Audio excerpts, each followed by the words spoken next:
Hey, what's up, everybody? Welcome back to News Dose, and Happy New Year to everybody. It is 2024, meaning the Nintendo DS will be 20 years old this year. That certainly makes me feel old, but truly, I hope you, wherever you are, I hope you have an absolutely fantastic year. For me, though, I'm going to continue doing what I do, meaning that we're going to go ahead and talk about some more games and start off this year. There's definitely some interesting things happening, and maybe even a little bit surprising. You'll understand why here in a moment. But new reports did come out suggesting that Xbox is working on a new controller that somewhat mimics Nintendo, and there's some speculation that this could be for a PlayStation Portal-like device. Now, I'm not so sure about that myself, but we are going to get into that today, as well as PlayStation expanding even further beyond just consoles. Now we're getting to the point that they might be releasing a game for other platforms, but not the PlayStation 5, or at least immediately. So yeah, we got a lot to get into today, so let's just go and dive right into things, starting off with a new horror Mickey Mouse game. And yeah, you heard that right. A new creepy Mickey Mouse game by the name of Infestation Origins was just announced. This is definitely not the topic that I had in mind for our first topic of 2024, but here we are.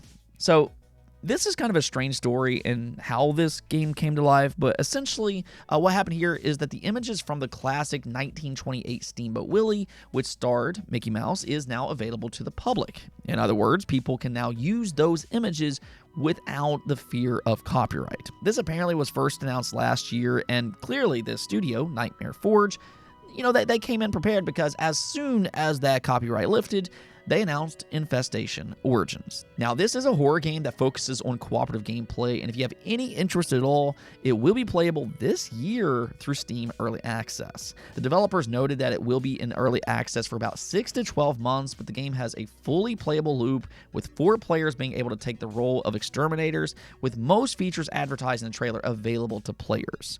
So there you go. If you ever wanted a creepy Mickey Mouse game, 2024 delivered on your dreams.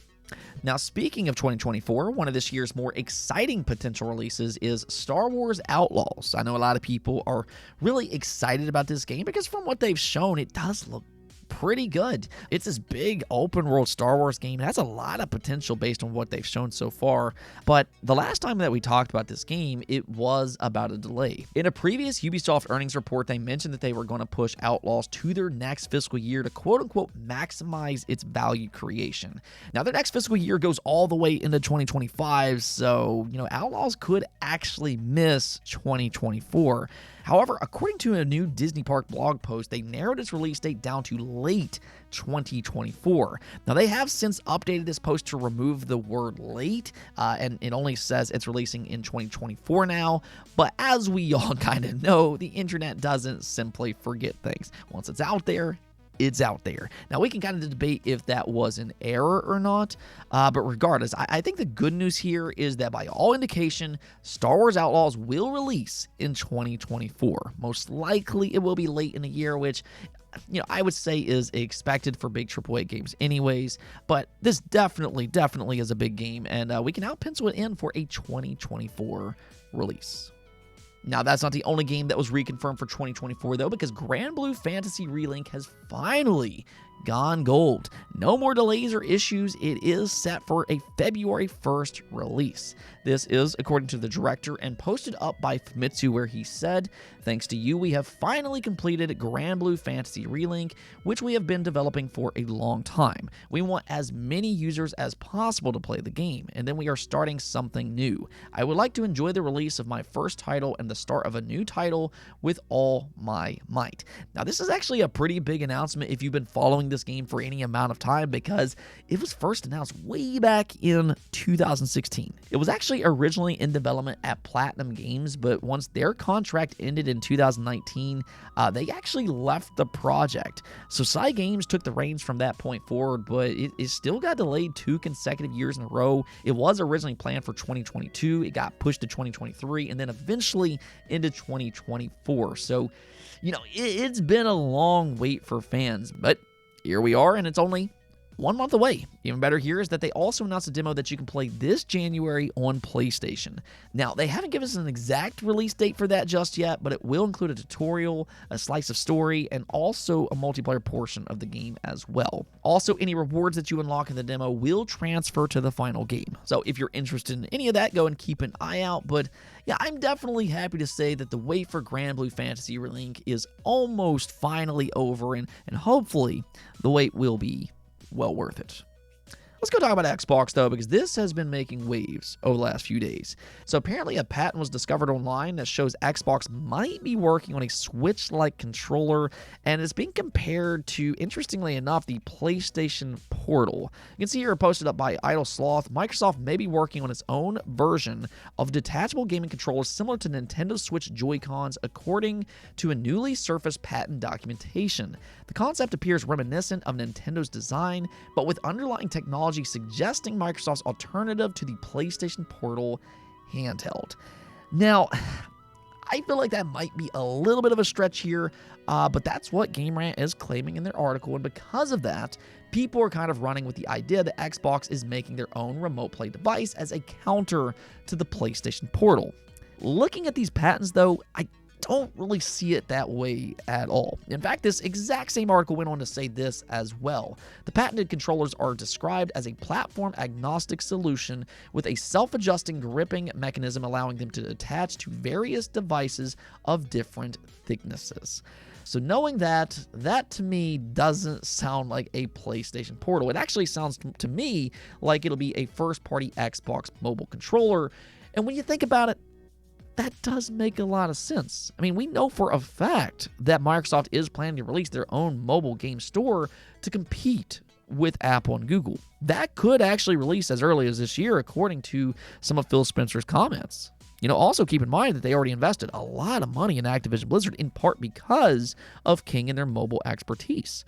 So knowing all that, I don't think that it would be overly surprising if, yeah, they're also working on a first-party mobile controller that fits various devices that they could release side by side with the launch of their new mobile storefront. I think that makes a lot more sense than a remote play device, because they're going to need a good controller to enhance a lot of those games on mobile devices. I think a unique part of their mobile gaming store will likely be the inclusion of console-like games that plays well with a controller. Xbox is in a unique position because they do have a good relationship with a lot of AAA publishers out there. So, they can put games like Call of Duty Mobile on their store, maybe Fortnite, the various cloud-based games that they have, and also the new AAA games that are starting to come to phones. Games like Resident Evil 4 Remake, you have Death Stranding, Assassin's Creed. We are starting to get to a point where these AAA games can be playable at the very least on these mobile devices. All of these games, though, will play better, of course, with a controller. So I think that's probably what's happening here with this patent. No, I don't believe that this is a remote play device like some people are assuming, and I also don't believe that it's an Xbox handheld either. In a world where the ROG Ally and the Legion Go exist, those are kind of your Xbox handhelds as of this moment. Even Phil Spencer has mentioned them as Xbox handhelds in the past. Now, with that said, though, in the future, I could see Microsoft trying to release another phone that highlights their mobile gaming store. That could potentially happen. Now, I'm not saying that they'll bring back Windows phones, but one thing that they could do is release an Xbox branded phone with Android running it if they wanted to go in that direction. Maybe that's something that they could sell in the future. They could really use that to highlight this mobile gaming store. Either way, though, I think one thing is very clear here. Microsoft and Xbox has big plans for mobile gaming going forward, so it'll be very interesting to see their strategy once they start to reveal it, and this patent here could maybe ultimately be a part of that plan. Let me know what you all think about this, though. Would you like to see Xbox release their own first-party mobile controller as a part of their mobile gaming storefront? Let me hear your thoughts in the comments below. Now, Xbox isn't the only AAA publisher interested in mobile gaming, though. This is really an industry-wide thing right now. All of these big publishers are looking to make big pushes into mobile gaming, which I think is a smart thing to do. There's a lot of money to be had there. It's a great way to expand popular franchises, and as mobile chips become more and more powerful, there's a lot of opportunity for console-centric companies to take advantage of that as well. One of these companies, though, does include PlayStation. They've already been making moves to better position themselves in the mobile market, and that also apparently includes a new Horizon MMO game. Now, this game did leak out in the past, and it's essentially a stylized Horizon MMO game developed by NCSoft, which is a Korean studio that specializes in MMOs such as Guild Wars. So I'd say that that's an interesting combination on paper, but we really haven't heard anything publicly about this game just yet, which does kind of make a little bit more sense now. It is starting to sound like that this game is still ways out. This is according to Kira Casas and the research that they've done online from different job listings and things like that. And you can see here that according to them, its codename is Horizon Skyline. It's being developed for PC and mobile. It's using Unreal Engine 5. It's expected to release much later than Ion 2, which is set for 2024 or 2025. Start development right around 2021, and it had 140 people working on it as of September 2023. So that's actually some pretty interesting details this early on. It does sound like that we are probably still at least 1 year away from its release, if not more than that.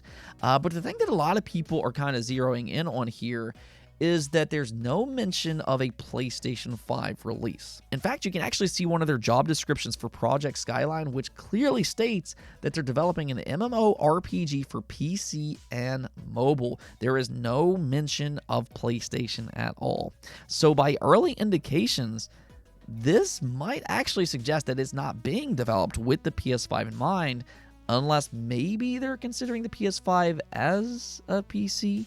I mean, I guess we'll see about all of that, but hypothetically, if it doesn't launch on the PlayStation 5, they could always port it later, but it does kind of sound like this could be more of a mobile-centric game. That's kind of my main takeaway from everything that was revealed. Now, it still sounds like that it will be a AAA caliber mobile game, but it does sound like they're developing it with mobile as more of the lead platform than PlayStation itself. Now, personally, I don't think that that's a big problem. I imagine what they're probably thinking here is, for one, it can make them a lot of money. We see the money that can be had in mobile gaming if you can have success. But the other thing that they're probably thinking is that this is a great way for them to expand the Horizon franchise. This has clearly become a big IP for Sony, and making a AAA mobile game, that could expose it to millions and millions and more players. Then when Horizon 3 eventually comes out to PlayStation consoles, more people then might be interested in that game and the PlayStation brand. Mobile can feed into the consoles as well. But either way, this is just the latest news that, PlayStation is definitely looking to expand well beyond just their consoles, and just like PC, mobile gaming does play a part in their future. I think the next 10 years will be very interesting for the console makers, though, because their reach might greatly expand. Anyways, though, that's it for this episode. Sounds like both Xbox and PlayStation have some pretty big plans for mobile gaming. Let me know what you all think about that in the comments below, but till next time, peace out.